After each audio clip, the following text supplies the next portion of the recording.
Vamos gravar aqui.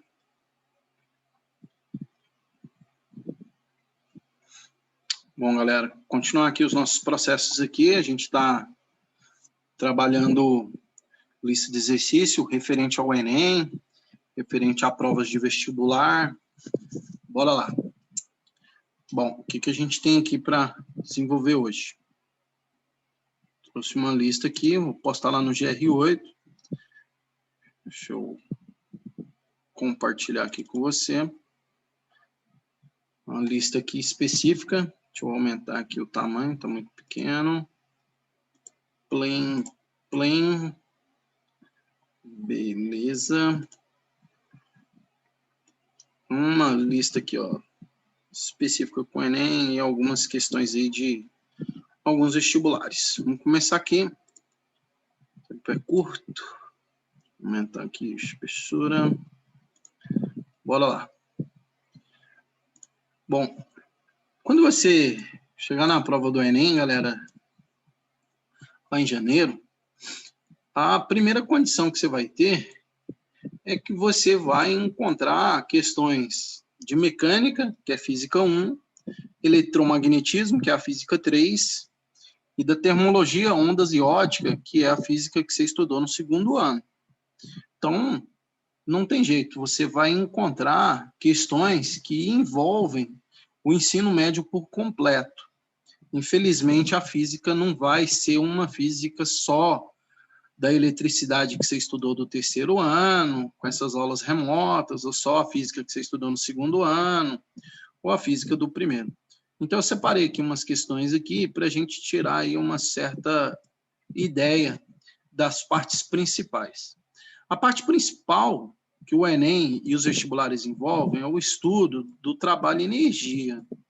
Quando se fala em energia, esse conceito aqui ele é muito fundamental e muito incidente. O estudo da energia, você precisa memorizar que há 3 formas dessa energia aqui na mecânica. Essa energia, galera, ela pode ser cinética, pode ser gravitacional ou pode ser elástica. Deixa eu lembrar você aqui, você que estudou muito isso no primeiro ano, o que é a energia cinética? A energia cinética é a energia do movimento. É a massa do corpo. O corpo precisa ter velocidade ao quadrado dividido por 2. Essa é a EC, energia cinética. A energia da posição, a energia da altura, chamada de energia potencial gravitacional, essa energia potencial gravitacional, ela é igual à massa do corpo. Deixa eu só admitir 2 alunos aqui, rapidão.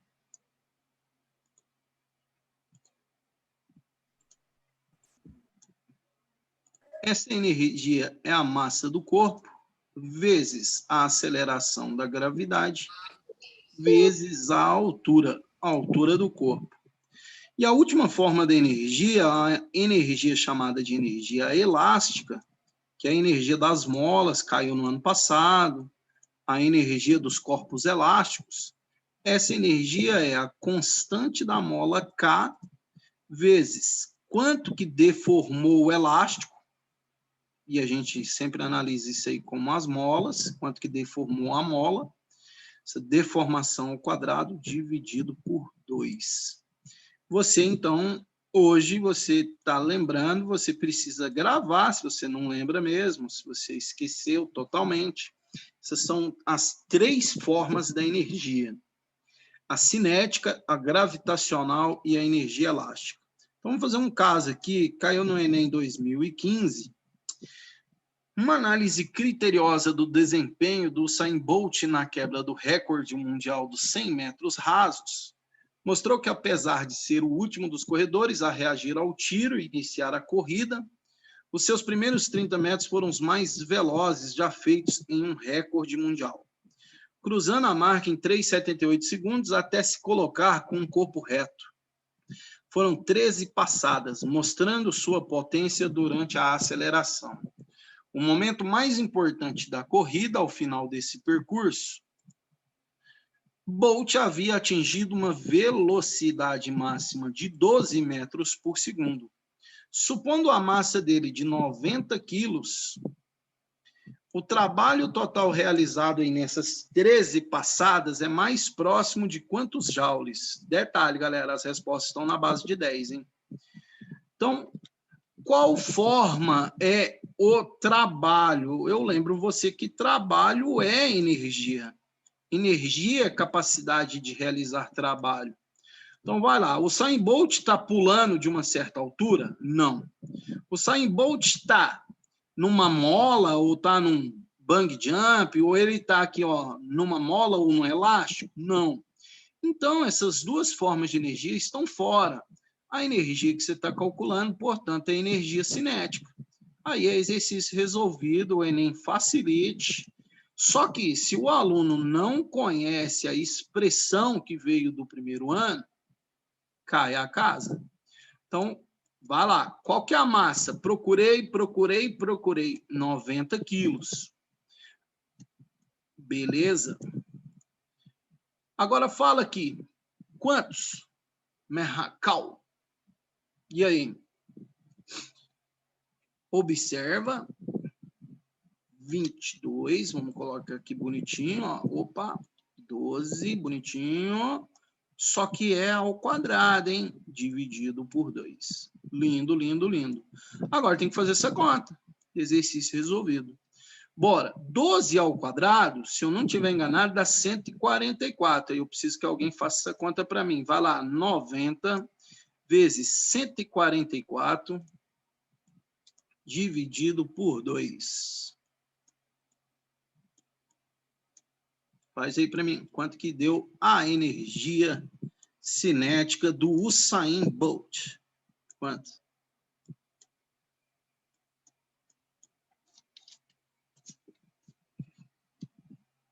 Fazer essa conta aqui. Fazer de cabeça.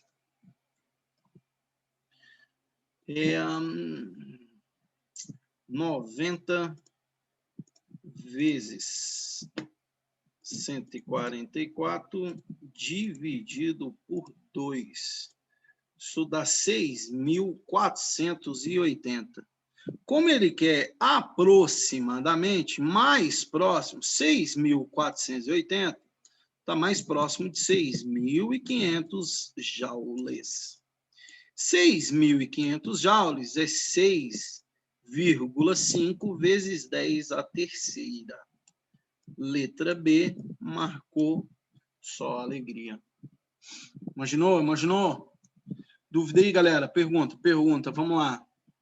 Observa que esse é um típico problema que o aluno precisa conhecer a propriedade da energia e saber separar as três formas, porque senão ele atrapalha uma expressão com a outra e acaba dando probleminha. Imaginei. Segundo caso, vamos lá, vamos fazer mais um aqui. Estilo primeira série do ensino médio. Ainda Enem 2015. Vai lá. Em um experimento, o professor levou para a sala de aula um saco de arroz, um pedaço de madeira, uma barra de ferro cilíndrica homogênea.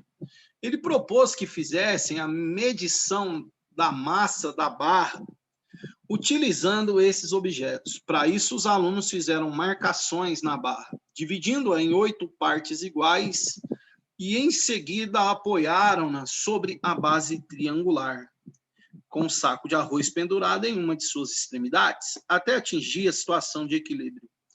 Qual foi a massa da barra obtida pelos alunos? Qual foi a massa da barra? Bom, galera, o que acontece é que você pode notar que foi separado aqui em pontos. Como assim separado em pontos? O cara cortou aqui, ó, ele marcou 8 pontinhos. Pode contar aí, ó, tem 8 pontinhos. Ele fez 8 marcações. 1, 2, 3, 4, 5, 6, 7, 8. Aqui foi aonde equilibrou. Beleza, então tem 3 para lá e 5 para cá. Só que desse lado é engraçado que aqui não tem saco de arroz, aqui não tem bloco, aqui só temos o peso da própria barra.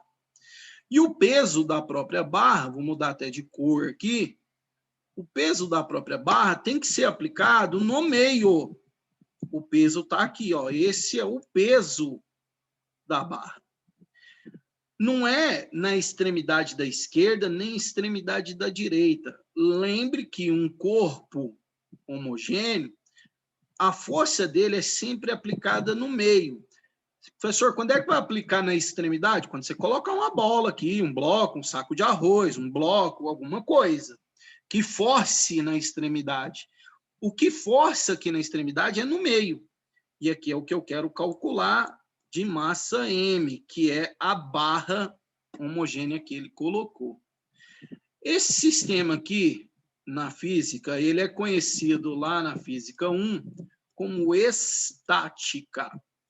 O que é estática? Prova do Enem do ano passado tinha uma pessoa deitada na rede. E aí a gente vai ter que fazer essa conta aqui. Mas como é que faz uma conta da estática? Facilite. Vou te explicar.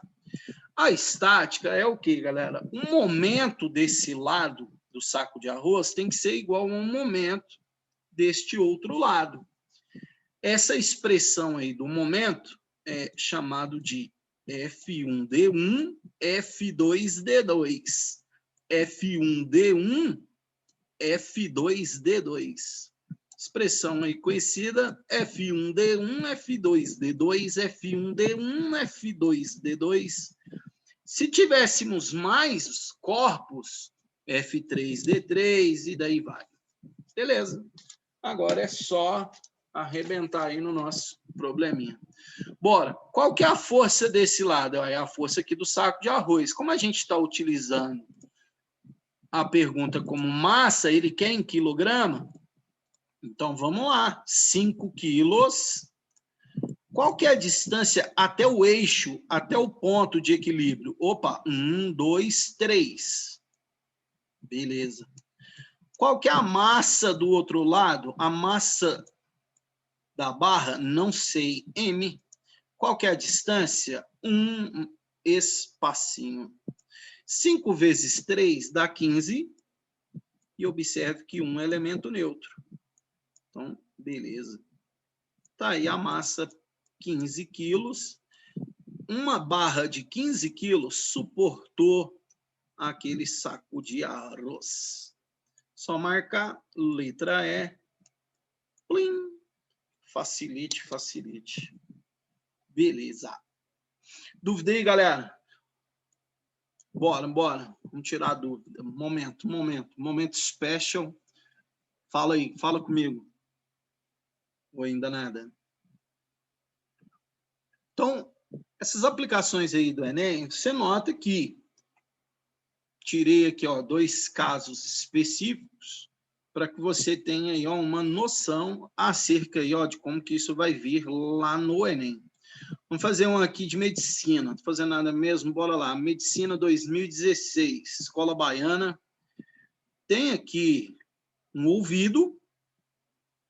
O canal auditivo da figura representa o órgão de audição humana que mede 2,5 centímetros. Então, tem o ouvido humano tem 2,5 centímetros ali, ó. É o ouvido interno, tá? É o canal ali do ouvido que está sendo... O canal auditivo lá que está sendo observado. Beleza? Pode ser comparado a um tubo sonoro fechado, no qual a coluna de ar oscila com o ventre do deslocamento na extremidade aberta e nó na extremidade fechada. Galera, a gente estudou ondulatória. Eu preciso que você imagine assim, ó. Ele falou que é um tubo fechado, e o ouvido é realmente um tubo fechado, e ele fez uma afirmação aqui, ó, muito importante. Ele falou que fica com o ventre aberto. Quem? A onda. E ele fecha aqui no tímpano. Dá para perceber bem aqui, ó, que aqui é o tímpano. Beleza. Mas essa figura aqui em si, ela não me ajudou em nada. Eu preciso aqui, ó, é do meu tubo. Esse tubo é um tubo sonoro. É uma onda que a gente estudou aqui, já faz parte do segundo ano. Considerando que a velocidade do som é 340, isso quem me disse foi o exercício, é para você fazer uma série aí, ó, de análises. Primeiro, quando a gente estudou ondulatória, o comprimento de onda, galera, ele tem que ser a crista e o vale produzido. Eu preciso produzir uma crista e um vale perfeito. Do jeito que está a onda produzida, quem falou isso aqui foi o exercício, que aqui fica aberto, que é onde a onda entra, e fecha aqui no tímpano. Logo, eu preciso exatamente disso aqui, ó. Opa. Eu preciso exatamente disso aqui. Esse pedacinho aqui, esse pedaço, é essa parte dentro do ouvido. Só que eu não posso só um pedaço. Eu preciso do outro pedaço igualzinho a ele. Eu preciso aqui, ó, vou cortar no meio para você perceber que é igualzinho, número 3 e aqui número 4. Para formar uma onda, um comprimento de onda perfeito, eu preciso de 4 pedaços, que é uma parte da crista e uma parte do vale. Do jeito que está aqui, não forma uma onda perfeita, de crista e vale. Aí eu vou até completar aqui para você perceber, ó. Do jeito que está aqui, teria que ficar assim, ó. Aqui formaria para a gente uma crista. E completando aqui, ó, formaria para a gente o nosso vale. Como aqui é só uma partezinha, chamada de número 1, aqui é outra uma partezinha, aqui outra uma partezinha, aqui a mesma uma partezinha, são partes iguais. O comprimento de onda lambda, que a gente estudou no segundo ano, é uma crista e um vale. Beleza. 4 partes, lembrando que ele falou que cada partezinha vale 2,5 centímetros. Então, 4 vezes 2,5. E aí é só multiplicar para mim. 4 vezes 2,5. Isso vai dar 10 centímetros de comprimento de onda. Então, lambda, o comprimento de onda é igual a 10 centímetros. Esse é o comprimento de onda. Vamos fazer esse julgamento? Ainda não. Dá para calcular a frequência do ouvido humano. Aí precisava lembrar qual que é a fórmula da onda. Onda, onda, olha a onda. A velocidade é V igual lambda vezes a frequência. A gente tinha uma frequência bonitinha. E aí agora é só lembrar que ele definiu que a velocidade está aqui, ó, 340. Então, a velocidade, vou substituir aqui já, ó, 340. O comprimento de onda é 10 centímetros. Passando para metro, isso é 0,1. Não posso deixar em centímetro, não. E F é a frequência que eu quero calcular. Também, passando 0,1 para lá, dividindo, 340 dividido por 0,1 dá 3.400 Hz. Tá aí a frequência. E aí agora é julgar item por item. Vamos lá. Primeiro item. O comprimento da onda que se propaga é igual a 2,5? Nunca precisou, até porque não é uma onda completa. O comprimento de onda é igual a 10. Não é 2,5. Não é 2,5, não. Então, lambda igual a 10. Isso aí está falso. Beleza. Falso. A frequência das ondas sonoras que atingem o tímpano é aproximadamente 13.600, nunca precisou, 3.400 Hz. Falso. Afirmação 03.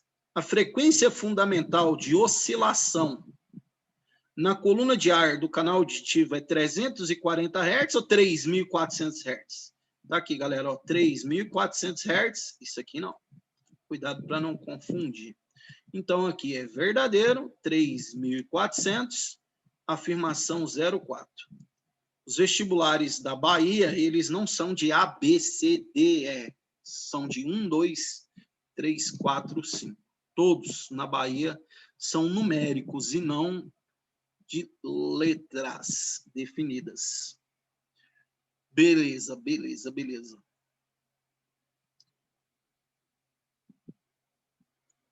Deixa eu puxar aqui enquanto você tira aí um salve aí. Deixa eu achar um aqui, calma aí.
Ufu.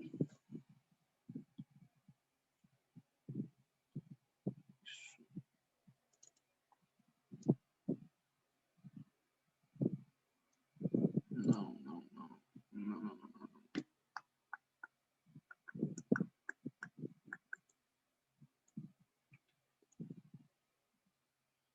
Fazer agora umas questões aqui que são. Deixa eu aumentar aqui, deixa eu achar um arquivo aqui.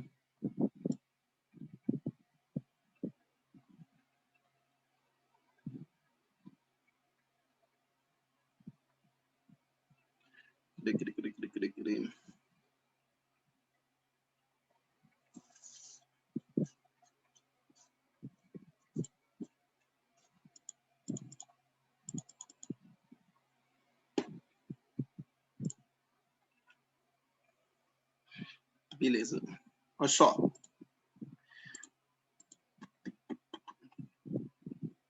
Compartilhar aqui. Galera, aqui tem uma inversão aqui de temperatura. Ocorre quando o ar frio de baixa altitude, vindo do oceano, é retido sobre o ar quente que se move por cima das montanhas, vindo do deserto do Mojave. Esse aqui é um local aí, um lugar, tanto faz. O fenômeno é representado no esquema a seguir. A principal propriedade física do smog, deixa eu te explicar. Pensa aqui comigo, ó. Tem duas coisas que você vai precisar memorizar rapidamente acerca aí, ó, na física da temperatura e do calor. Quando se fala em calor, bom, eu penso assim, eu pego uma barra de ferro, se eu colocar fogo, galera, imagina o que é fogo, vou até pintar aqui de amarelo, imagina o que é fogo, vou colocar um foguinho aqui, ó, plim. O que acontece? O fogo vai ser conduzido, ponto por ponto. A gente chama isso aqui de condução de calor. O calor veio de uma extremidade A até uma extremidade B. Por quê? Porque eu coloquei fogo na extremidade A. Chamamos isso de condução. A irradiação também é muito simples de explicar, porque a irradiação, a gente tem a irradiação em todo dia. Isso aqui é o Sol, isso aqui é o nosso planetinha. O que acontece aqui é que a irradiação é o único que ocorre por meio de ondas eletromagnéticas. E essas ondas irradiam o meu planeta e o seu planeta todo o tempo, todo instante. A isso chamamos de irradiação. O smog aqui, galera, aonde você tem aqui uma mudança em relação ao ar frio e em relação ao ar quente do deserto, que é o que ele está definindo aqui para você, é a mesma coisa que acontece, por exemplo, com a geladeira ou o ar-condicionado. Galera, por que a geladeira, por que o congelador ficava na parte superior, fica na parte superior? Ou melhor, por que o ar-condicionado fica em cima, fisicamente falando? Isso a gente estudou, isso você não pode esquecer, isso é muito importante aí para as provas de vestibular. Isso aqui caiu no vestibular aí, ó, da Universidade Federal de Uberlândia. O que acontece? Só pensar, ó, toda vez que você coloca um alimento aqui na geladeira, sobe o ar quente e ele condiciona esse ar quente, descendo o ar frio, subindo ar quente, descendo ar frio. Então você vê que ciclos, esses ciclos aqui acontecem único e exclusivamente, por que eles acontecem? Porque tem diferença de densidade. Você tem uma diferença de densidade por quê? Porque o ar quente, ele é leve, então ele sobe, o ar frio, ele é pesado, então ele desce. A mesma coisa acontece no ar-condicionado. Ele joga, ele condiciona o ar frio para baixo, porque ele é pesado, e o ar quente faz essas correntes aqui. Esse eu vou até escrever o nome, acredito que esse ano cai aí no Enem, lembra de mim, chamamos de correntes de convecção. Você tem que gravar esse nome, hein? Convecção, beleza. As correntes de convecção são basicamente, galera, a terceira forma aqui, ó, de propagar o calor. Condução, irradiação e convecção. Isso aqui você tem que memorizar brutal. Por que aconteceu essa dispersão? Por causa da densidade, por causa da diferença dessa densidade. Então, você precisa memorizar. Exercício aqui, ó, da Universidade Federal, Federal de Uberlândia 2016. Aconteceu, é muito importante. Então, um momento especial, você tem que gravar essas 3 características de como o calor se propaga, fisicamente falando. Fazer mais um caso aqui, ó, que envolve essa característica especial sobre essas ideias aí do calor.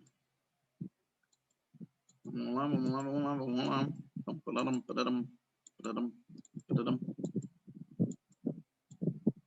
Aqui. Olha só. Compartilhando aqui com você. Aqui é, de novo, o UFO 2015. Quando um raio de luz vindo do Sol atinge a Terra, muda a sua trajetória inicial. Por isso vemos o Sol antes mesmo dele ter, de fato, se elevado acima do horizonte. Isso acontece também quando o Sol já se pôs e aí você ainda continua vendo. Engraçado. Podemos considerar que vemos o Sol aparente e não o real, conforme indica a figura a seguir. Esse efeito, galera, ele acontece por quê? Quero imaginar assim, ó, isso aqui é você. Galera, o Sol real está aqui e você não consegue ver o Sol real. Por quê? Deixa eu pegar aqui uma luz, pode ser uma luz amarela. Olha só o que acontece, fisicamente é isso aqui, ó. Se você fosse uma linha reta perfeita, imagine que fosse uma linha reta perfeita, a pessoa aqui na Terra não iria conseguir ver exatamente o Sol. Por quê? Porque o Sol já se pôs, ou o Sol ainda nem nasceu, vamos colocar assim. O que eu preciso perceber? Fisicamente é isso aqui, ó. Olha que lindo. O Sol, galera, chegou aqui e plim, ele fez uma curvatura. Fisicamente, a pessoa está vendo o Sol, que na verdade é aparente. Não é o Sol, não existe 2 Sol, não, viu, galera? Não tem 2 sóis aí, não. A pessoa vê o Sol aparente, na verdade, porque A mesma coisa acontece aqui, ó. Você coloca aqui uma pessoa, tem uma pessoa bem aqui na borda aqui do rio, ou na borda da piscina, e tem um peixe aqui. Professor, não dá para ver o peixe, mas eu consigo ver por quê? Mesmo o peixe aqui no cantinho, eu consigo ver o peixe porque ocorre um fenômeno que é a mudança de dois meios. Aqui a mudança do meio aconteceu por causa do ar atmosférico. Como é que chama esse fenômeno ondulatório? Chamamos de refração. O fenômeno é o fenômeno da refração. Esse fenômeno aí é muito comum, já aconteceu demais aí na prova dos vestibulares aí, não é nem praticamente todo ano tem esse fenômeno, que é onde, galera, acontece a mudança sempre de uma onda, de um meio para o outro. Então, é o fenômeno refração.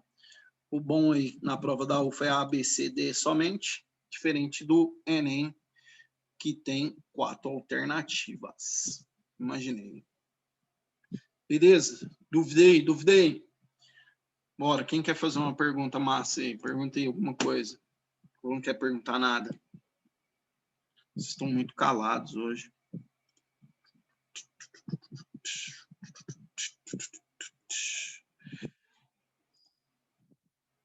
Pergunta, a prova da FUVEST. A prova da FUVEST ela é 2 fases. A primeira fase normal, muito parecida com a prova da Unicamp e muito parecida também com a prova da UFO. E a segunda fase é prova brutal, aí é mais difícil, dependendo de que tipo de prova ou que tipo de vestibular que você for fazer, você tem níveis diferenciados. Vou te dar um exemplo. Se você for fazer engenharia, aí vai ter um nível maior na prova de física e de matemática. Se você for fazer medicina, a prova de biologia e aí a prova de química vai ter um nível maior. Ah, eu vou fazer história. Aí as provas das ciências humanas vão ser bem maiores. Vai ficar mais ou menos nesse sentido. Professor, em relação à matéria de física, quero prestar vestibular em vários lugares do país. O conteúdo sempre será o mesmo ou parecido? Aí depende um pouco dos vestibulares. Por exemplo, se você observar esses vestibulares que eu citei, a prova da USP, que é o FUVEST, Fundação do Vestibular de São Paulo, a prova da UFO e a prova da Unicamp, elas são muito parecidas e elas sempre separam no 4-4-2. Parece jogo de futebol, mas o que é 4-4-2? Presta atenção, ó.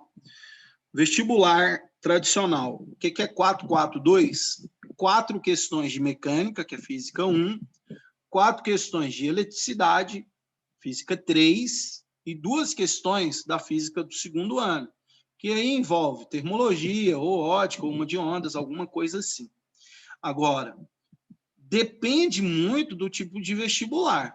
A medicina, por exemplo, aqui da Uni Evangélica, ela é bem separadinha, e ela é difícil, não é fácil, não. Apesar que deu uma, vamos colocar assim, um pouco mais uma facilitada, porque tem gerado uma certa dificuldade em relação aos alunos, principalmente por causa do valor financeiro. Mas é um vestibular bem interessante. O conteúdo é sempre o mesmo, mas envolve, por exemplo, se eu fosse estudar para esse vestibular específico, eu estudaria principalmente a mecânica e principalmente a eletricidade, porque aí já envolve 80% praticamente aí da prova. Para quem quer prestar odonto, não dá para focar só em um vestibular. Cabeça, bom, o Enem é o principal, cara. Por quê? Porque o Enem vai valorizar toda a prova, e não é 4-4-2, aí vai ser praticamente separadinho, bonitinho, e aí você tem uma aplicação melhor nesse sentido. Bom, aí depende, na prova do PAS você só vai ter eletricidade aí na terceira série, mas aí, vem cá, você fez o PAS 1 e o PAS 2? Você fez do primeiro e da segunda série?